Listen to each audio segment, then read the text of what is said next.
Hello বন্ধুরা, আমি Sudip and welcome to ফিল্মিডিটেক। এখন কথা বলবো নেটফ্লিক্সে রিলিজ করা নতুন সিরিজ যেটার নাম হচ্ছে দ্য রয়্যাল।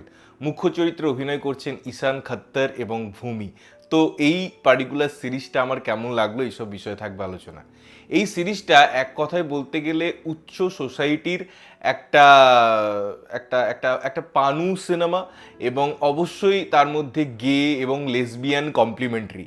তো এই যে একটা দীর্ঘায়িত সিরিজ যেখানে ভালগারিটি আছে, যেখানে অপ্রয়োজনীয় ভালগারিটি আছে এবং শুধুই ভালগারিটি আছে, তো এর যদি গল্প বলতে হয়, যদিও গল্পটা কিছুই না, শুধু স্ট্রেচড একটা ফর্মেট। এখানে একটা কোম্পানি দেখানো হচ্ছে যার সিইও হচ্ছে ভূমি।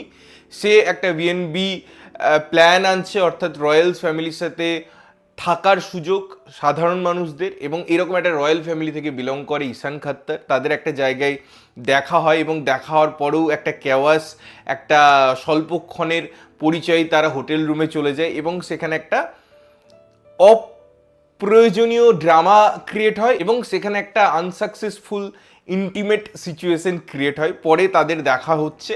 তো এই বিএনবি যে প্রসেস, এখানে যে জায়গাগুলো আছে, তাদের ফ্যামিলির কেচ্ছা, একটা রানী, তার সাথে ঈশান খত্তরের আগে থেকে পরিচয়, তার বাবার সাথে তার মায়ের, এবং তার বাবা গে, তার একটা লেখকের সাথে বা একজন হিস্ট্রি লিখতে আসছে, এরকম একটা একটা জগা খিচুড়ি গল্প, এবং যার পরিণতি কি সেটা দেখতে হবে। একটা দিক কমপ্লিট করা হয়েছে সিরিজে, এবং আরো অনেক দিক আছে যেটা হয়তো তারা পরের সিজনে আনবে, আবার আমাদেরকে টর্চার করবে। তো এই সিরিজে পজিটিভ দিক, বিশ্বাস করুন, এই সিরিজে কয়েকটা ব্যাকগ্রাউন্ড মিউজিক ছাড়া, কয়েকটা সিচুয়েশনাল এলিমেন্ট ছাড়া আমার কিছুই ভালো লাগেনি এই সিরিজে। রাদার এই সিরিজটা কেন তৈরি করা হয়েছে, কি তার উদ্দেশ্য, এবং কেন এত বাজে কাজ তৈরি করা হয়েছে সেটা আমি ভাবি। বিকজ রাজস্থান, তার হেরিটেজ, সেখানকার কালচার, এগুলো নিয়ে অনেক ভালো ভালো কাজ হতে আমরা দেখেছি। আমরা বান্দিস বান্ডিসের মতো কাজ দেখেছি যেখানে অবশ্যই ঘরানাটাকে রিপ্রেজেন্ট করে, সেখানে কি সুন্দর মিউজিক্যাল একটা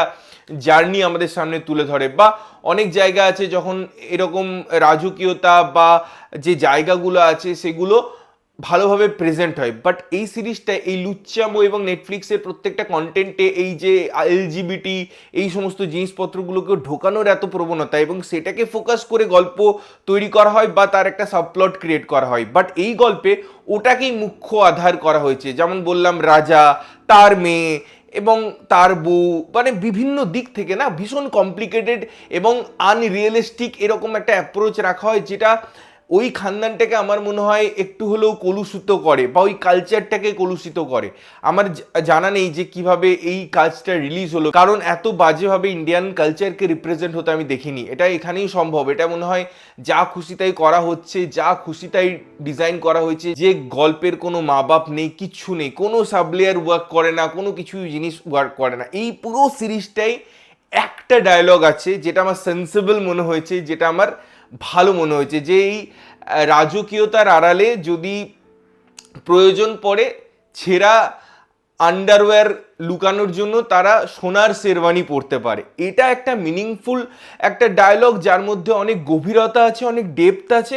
এবং এই পুরো সিরিজটার ওই একটা ডায়লগ আছে যেটা আমার কাছে ভালো লেগেছে। আমার কাছে মনে হয়েছে হ্যাঁ চলো, এটা একটা রাইট ম্যানারের এই সাবজেক্টটার সাথে হয়তো যাই, বা সিচুয়েশনাল একটা ডায়লগ আমরা প্রায়শই শুনি। দেখুন, সাবজেক্টটা আমি যদি আইডিয়া লেভেলে বলি খুব খারাপ নয়, কারণ এরকম অনেক ক্ষেত্রে হয়েছে যে তাদের শৌখিনতা বজায় রাখতে গিয়ে, তাদের জিনিসপত্র দেখা দিয়ে তাদের অনেক কিছু জিনিস বিক্রি করতে দিতে হয়, হোটেল করে দিতে হচ্ছে অনেক হেরিটেজকে। তো এই জিনিসগুলো আছে। তারপরে যখন বিল পড়া হচ্ছিল, অপ্রয়োজনীয় বিল, পেন্টিংয়ের পিছনে এত খরচ, কে এত হিরে কিনছে, তো ওই কিছু কিছু জায়গায় এই সিরিজের এমন জায়গা আছে যেগুলো আপনি হয়তো হাসবেন, আপনার একটু মজা লাগবে, বাট এটা খুব অল্প পরিসরে। তাছাড়া যেটা হচ্ছে একটা অপ্রয়োজনীয় একটা শারীরিক প্রদর্শন, এবং সেটার সাথে ওই ইন্টিমেটেড হওয়া, ওই ইন্টিমেশনগুলো একদম ভালো লাগে না। কোনো চরিত্রের ঠিক মতো ডেভেলপড হয় না। ঈশান খত্তর ভীষণ বাজে অভিনয় করেছে, ভূমি নেওয়া যাচ্ছে না। ভূমির এত ভালো অভিনয় আমরা দেখেছি, সেই জায়গায় এখানে কোনো ইমোশনাল সিন ডেভেলপড হয় না, কোনো ইমোশনাল জায়গা ডেভেলপড হয় না। যে উদ্দেশ্য থাকে একটা গল্পের সেটা একদম হয় না। যেন মনে হয় যে আগে থেকে ক্লাইম্যাক্স ভাবা আছে, তারা ওখানে ফ্যাশন শো করবে, তাই এই গল্পটাকে ওইদিকে বয়ে নিয়ে যেতে হবে। প্রচণ্ড একটা forceful treatment, forceful screen play, designing, কোনো কিছু না। আভিজাত্য যদি দেখাতে হয় সেটা খুব কম সময় পেয়েছে, এই যে রাজার তিলক হওয়া বা তার একটা গ্র্যাভিটি থাকে, তার একটা আভিজাত্য থাকে, সেখানেও একটু অন্য প্লটগুলো দেখাতে গিয়ে ওই মেন ফাংশনটা কোথাও গিয়ে শ্যাডোর মধ্যে চলে আসছে। তো এখানে কোনো কিছুই আমার মনে হয় একদম ভালো কিছু হয় না, ইনডেপথে যায় না, সব কিছুই ওই সারফেস লেভেলে থাকে এবং সেই সারফেস লেভেলে থেকেও সেটা অপ্রয়োজনীয়। তার যে কেন ওখানে কেন ওখানে দেওয়া হচ্ছে, দেখানো হচ্ছে, কি মিনিং, কি ফিউচার তার সাথে জুড়বে না, বিভিন্ন অ্যাঙ্গেল দেখাতে গিয়ে তিনটে ছেলে মেয়ে, তাদের তিন রকম ভিশন, একজন মেয়ে যার কোনো জায়গা নেই, ছেলে জেসন করতে সে মডেলিং করতো, সব কিছু ছেড়ে কেন এখানে আছে, কেন সে আমেরিকা চলে যাচ্ছে, তার শুধু ওই বাবার সাথে একটা লিঙ্ক আপ, অবশ্যই ছোট ছেলের রান্নার দিকে একটা নেশা। তো বিভিন্ন জিনিসটাকে না ডাইভার্ট করে দেয়, কোথাও গিয়ে একটা সুন্দর ক্লোজার, কোনো সিচুয়েশনের একটা সুন্দর ক্লোজার বা ক্যারেক্টারের সুন্দর ক্লোজার যেন কোনোটাই আসে না। হঠাৎ করে ক্যারেক্টার আসছে, হঠাৎ করে সে হারিয়ে যাচ্ছে।